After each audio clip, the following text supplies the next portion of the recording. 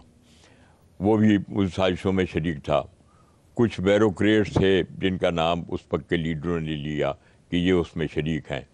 امریکہ کے ساتھ ہم نے احسان کیا اسی دور میں, جو بہت بڑا احسان تھا امریکہ کے اوپر, کہ جناب ہنری کسنگر کو چائنا بھیج دیا, چائنا خفیہ طریقے سے بھیجا گیا.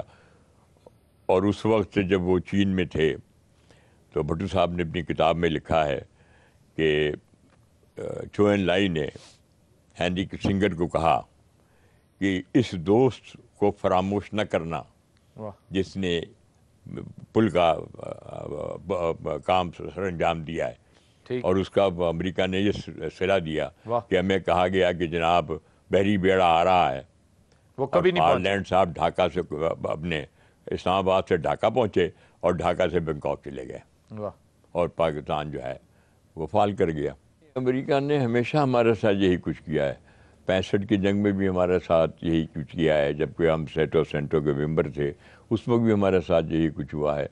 امریکہ جو ہے وہ اپنے مفادات کا کھیل کھیلتا رہا ہے, آج بھی وہی کر رہا ہے. حالانکہ سیٹو اور سینٹو اسی کے ایما پر ہم اس کے ممبرز ہوئے. ہم اس کے ساتھ دوستی نبھاتے رہے ہیں, اور وہ ہمیں اپنا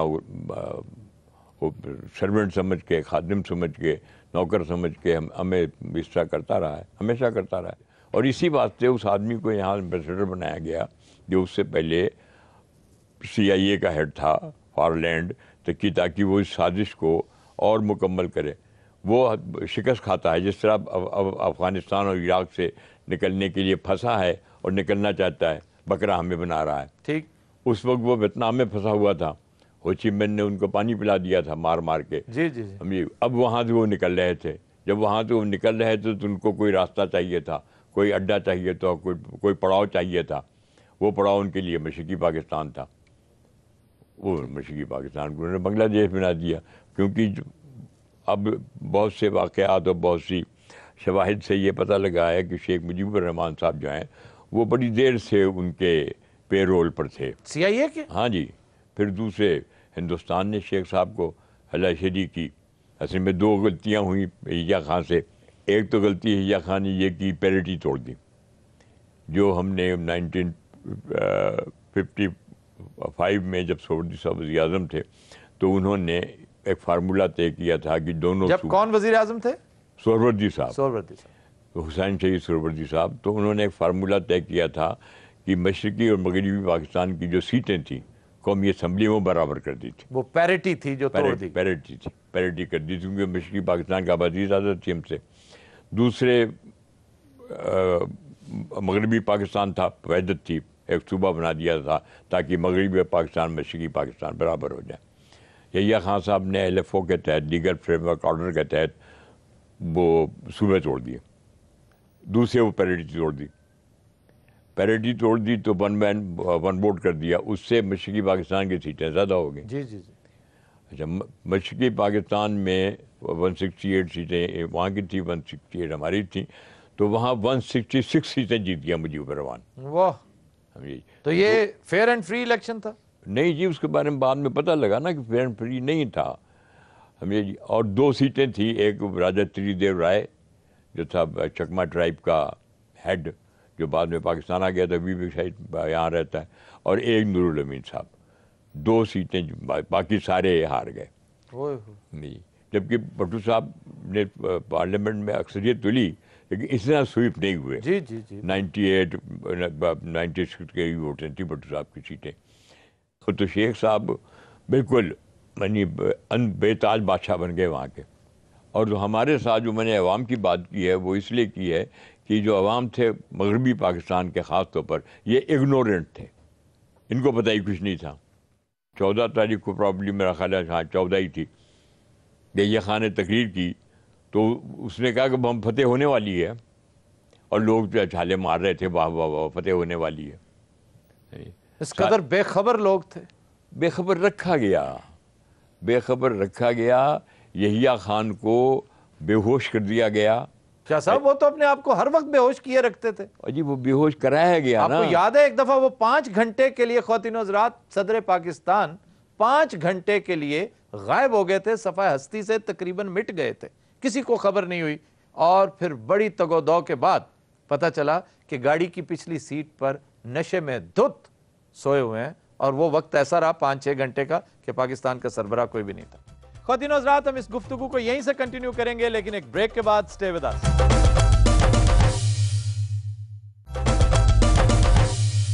welcome back.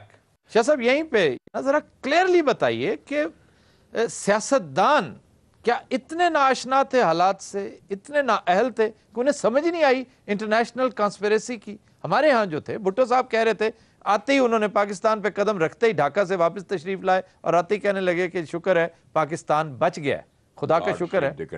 G God save the country. جی جی جی. تو عسکری شکست تھی, سیاسی شکست تھی, یا ایک بین الاقوامی سازش تھی جس کے یہ سارے کردار بن گئے؟ بین الاقوامی سازش تھی, لیکن اس سازش میں وہ سیاستدان شریک تھے ڈائریکٹلی یا انڈائریکٹلی جنہوں نے مشرقی پاکستان میں نفرتوں کی آگ جلائی. ٹھیک. اس میں مولانا عبدالحمید خان بھاشانی صاحب بھی شامل تھے, اس میں شیخ مجیب الرحمان صاحب بھی شامل تھے, اس میں اے کے فضل الحق صاحب بھی شامل تھے جنہوں نے قرارداد پاکستان پیش کی تھی. یہ سارے مشرقی پاکستان کے لیڈر تھے. پھر ایک وہی صورتحال تھی جو ہم یہاں کر رہے ہیں, آج بھی کر رہے ہیں, کہ محرومی جو ہے چھوٹے صوبوں کی, دوسرے صوبوں کی, اس کو دور نہیں کر رہے. تو وہ یہاں کے کہتے تھے کہ اسلام آباد کی سڑکوں سے ہمیں پٹسن کی بو آتی ہے. نہیں جی, محرومی مطلب فوج میں ان کا حصہ کوئی نہیں تھا. کتنے جرنیل تھے اس وقت شاہ صاحب جو 3 سٹار 4 سٹار جنرل تک کوئی یاد ہے؟ کوئی نہیں تھا. وسیع الدین میجر جنرل تھا, شاہ شہاب الدین کا بیٹا. اچھا, بات باقی کوئی نہیں تھا. واہ واہ واہ. یعنی بنگالی اس قابل تھے ہی نہیں. بنگالی ریجمنٹ ہی نہیں تھی. جو بنگالی ادھر ادھر سے اس میں فوج میں آ گئے تھے کمیشن میں, وہ تھے. ایم ایم عالم کون تھے؟ بہاری تھا. کس قدر کمپیٹنٹ آدمی. جی ہاں ظاہر ہے. بھٹو صاحب کا کیا کردار تھا اس میں؟ بھٹو صاحب سے جو سب سے بڑی غلطی ہوئی نا جی, وہ ہوئی یونائٹڈ نیشن میں. تو قرارداد نہیں پھاڑنی چاہیے تھی. امریکہ یہ چاہتا تھا کہ سیز فائر ہو جائے. پہلے امریکہ نے قرارداد پیش کی, وہ روس نے ویٹو کر دی. پھر یہ مشترکہ قرارداد آئی پولینڈ کی. اس وقت بھٹو صاحب, یا تو بھٹو صاحب کو بتایا نہیں گیا. قرارداد کا ون لائن کیا تھا؟ قرارداد یہ تھی کہ جہاں جہاں دونوں فوجیں یہیں ٹھہر جائیں, سیز فائر کر دی جائے. اس کے بعد جس طرح تاشکند کا معاہدہ ہوا تھا, اس طرح ایک معاہدہ کر کے دونوں ملک اپنی اپنی جگہ موجود رہیں. مطلب بھارت اپنی فوجیں وڈرا کر لے. یہ قرارداد تھی. لیکن وہ قرارداد جو ہے وہ بھٹو صاحب نے جذبات میں آ کے اس کے خلاف تقریر کر دی کہ میں لڑوں گا, میں آخر پہاڑوں میں لڑوں گا, میں دریاؤں میں لڑوں گا, میں فضاؤں میں لڑوں گا. اور میرا خیال یہ ہے ذاتی کہ بھٹو صاحب کو یہ ادراک نہیں تھا یا یہ نہیں بتایا گیا تھا کہ اس قرارداد کے فوراً بعد ڈھاکہ فعال ہونے لگا ہے. وہ 2 دن بعد ڈھاکہ فعال ہو گیا تھا. ٹھیک. تو وہ اگر ان کو پتا ہوتا تو شاید وہ یہ ایکسیپٹ کر لیتے, یا کوئی اور راستہ بناتے یا کچھ اور طریقہ کرتے. جنرل صاحب تو بالکل بے ہوش تھے. شاہ صاحب یہ جو کہا جاتا ہے کہ ایک ان سے منسوب کی جاتی ہے ایک بات, ادھر تم ادھر ہم, کیا یہ انہوں نے کہا تھا, یہ باقی ایک صحافی کی اختراع ہے؟ انہوں نے یہ نہیں کہا تھا. ٹھیک. ادھر تم ادھر ہم کے لفظ استعمال نہیں کیے تھے. ٹھیک. اس سے جرنلسٹ نے نتیجہ اخذ کیا, کیونکہ نتیجہ اسی کا طرح کا تھا. ٹھیک. اس سے پہلے بھی وہ کہہ چکے تھے کہ ادھر تم تمہاری اکثریت ہے, ادھر بڑی اکثریت ہے, میرے مشورے کے بغیر, میری مشاورت کے بغیر کوئی آئین نہیں بن سکتا, اور میرے پوچھے بغیر یہاں سے کوئی ڈھاکہ نہیں جا سکتا, جو ممبر ڈھاکہ جائے گا میں اس کی ٹانگیں توڑ دوں گا. تو اس طرح کے جو جملے تھے, اس سے اس نیوز ایڈیٹر نے یہ اخذ کیا ادھر تم ادھر ہم, ایز اٹ از انہوں نے کہا. اگرتلہ سازش کیس کیا تھا؟ اگرتلہ سازش کیس کچھ شواہد اب ملے ہیں بعد میں, وہ سچ تھا کہ وہ اگرتلہ سازش کیس جو تھی وہ مشرقی پاکستان کو پر ہندوستان کا قبضہ کرانے کے لیے کچھ لوگوں نے سازش کی تھی, اور اس میں شیخ صاحب ملوث تھے. لیکن شیخ صاحب کے حق میں ایک پوائنٹ جاتا تھا کہ شیخ صاحب اس وقت قید میں تھے. ٹھیک.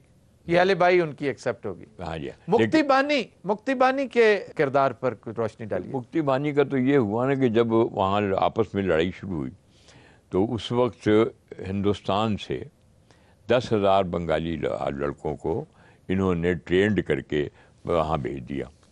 اور اس میں یہ بھی بعد میں بتایا گیا کہ اس میں انڈین فوج کے لوگ بھی شامل تھے. شاہ صاحب یہ بتائیے کہ یہ جو دونوں خطوں میں یہ جو دوری تھی 1,000 میل کی، کیا یہ بھی ایک وجہ نہیں تھی اس علیحدگی کی؟ اس علیحدگی تو گنگا نے ختم کر دیا تھا. اسے وہ بھی تو ایک سازش کا حصہ تھا نا. گنگا سازش، گنگا طیارہ. کہ ایک جہاز کو 2 لڑکے اغوا کر کے لے آئے اور اس کے بعد انہوں نے اس کو آگ لگا دی. جب آگ لگا دی تو ہندوستان نے ہماری فضائی حدود بند کر دی، ہمارا وہ آرمی کا راستہ بھی ختم ہو گیا، سلسلہ ہی ختم ہو گیا. تو یہ سارا بھی اسی سازش کا ایک حصہ تھا. ہاں، بڑی خوفناک سازش تھی. اچھا شاہ صاحب، ہنری کسنجر نے اپنی کتاب میں وائٹ ہاؤس ایئرز میں یہ تذکرہ کر رکھا ہے کہ اندرا گاندھی بڑی مصر تھیں کہ ایسٹ پاکستان ٹوٹنے کے بعد وہ ویسٹ پاکستان پہ حملہ کرنا چاہتی تھیں، تو مجھے بذات خود انہیں کہنا پڑا اور سختی سے تنبیہ کرنی پڑی کہ ایسا نہ کریں. اس بات کی تصدیق آپ جانتے ہیں رچرڈ نکسن نے بھی کر رکھی ہے. کیا کہتے ہیں آپ؟ اندرا گاندھی جو تھی اس کی بڑی یہ خواہش تھی کہ وہ اپنی زندگی میں اس ملک کو ختم کرے. ان کی نفرت کا اندازہ لگائیں گے. جب مشرقی پاکستان فعال ہوا تو انہوں نے بیان دیا کہ میں نے 2 قومی نظریے کو بے آف بنگال میں پھینک دیا. شاہ صاحب، اس میں متضاد رائے ہیں کہ ان کا یہ کہنا کہ ہم نے آج 2 قومی نظریے کو خلیج بنگال میں غرق کر دیا ہے، اس کے شواہد آج تک نہیں مل سکے. میں خود تحقیق کرتا رہا ہوں، جو ضعیف روایات اس حوالے سے ملی ہیں اندرا کے حوالے سے آج تک میری نظر سے، آپ مجھے کوٹ کر دیجئے اگر کوئی ذہن میں ہے. نہیں کوئی بات نہیں ہے، وہ نہیں ہوگا، لیکن ان کی نفرت جو ہے مائنڈ سیٹ یہی تھا. ہم نے کوئی سبق حاصل نہیں کیا مشرقی پاکستان ٹوٹنے سے، ہم نے کوئی سبق حاصل نہیں کیا دوسرے حادثات سے، ہم نے مارشل لاؤں سے کوئی سبق حاصل نہیں کیا. ہم تو اس کو توڑنے پہ مصر ہیں کہ کسی طرح. اور وہی حالات ہیں اس وقت، وہی حالات ہیں جو مشرقی پاکستان کے وقت تھے پاکستان میں. اسی حالات سے ہم گزر رہے ہیں. وہی کرپشن ہے، وہی محرومیاں ہیں، وہی آپس کی لڑائیاں ہیں. اس وقت بھی سیاستدان اسی طرح لڑ رہے تھے. خواتین و حضرات، پچھلے کئی سالوں سے ہم 16 دسمبر کی دردناک یادوں کو تازہ کرنے کی کوشش کرتے ہیں اور اس بات کا رونا بھی روتے ہیں، جیسے ابھی شاہ صاحب فرما رہے تھے کہ ہمارے سیاستدانوں، ہمارے حکمرانوں، حتیٰ کہ ہمارے عوام پر بھی اس کا کوئی اثر نہیں ہوا. آج اس بحث کو کنکلوڈ کرتے ہوئے میں مسعود مفتی صاحب کی یہ سطریں، جنہیں میں پہلے بھی کئی بار پڑھ چکا ہوں، ہمیشہ مجھے ہانٹ کرتی ہیں، آج پھر آپ کی نظر کر رہا ہوں کہ یہ رودات بیان کرتے ہیں ڈھاکہ فال ہونے کی. جس شام یہ سانحہ رونما ہوا وہ ڈھاکہ ہی میں تھے. تو کہتے ہیں کہ میں انٹر کانٹیننٹل ہوٹل ڈھاکہ کی ایک کھڑکی میں کھڑا پاکستان کو جغرافیے سے نکل کر تاریخ میں جاتا دیکھ رہا تھا اور میرے منہ سے فیض کا یہ مصرع بے اختیار نکلتا چلا جا رہا تھا کہ میرے وطن تیرے دامان تار تار کی خیر. خواتین و حضرات، we'll take a break. Stay with us.